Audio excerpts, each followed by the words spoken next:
Тази картина се казва Сътворение, въпреки че отдалече погледнато представлява едно цвете.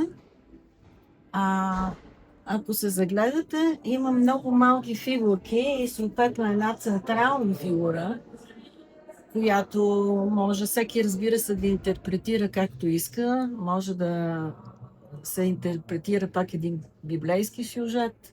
По-скоро провокира всеки да направи даже собствена интерпретация, откъде сме тръгнали. Сега сме наставили пред картината Флора, която представлява един акт, женско голо тяло, но обаче се нарича Флора, тъй като както ако се вгледате в детайлите, има флорални елементи и цветя, има една такава техника интересна и просто олицетворява отново чрез това красиво, нежно женско тяло природата.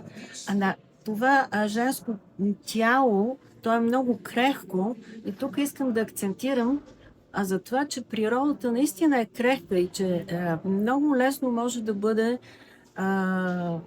унищожена от нас.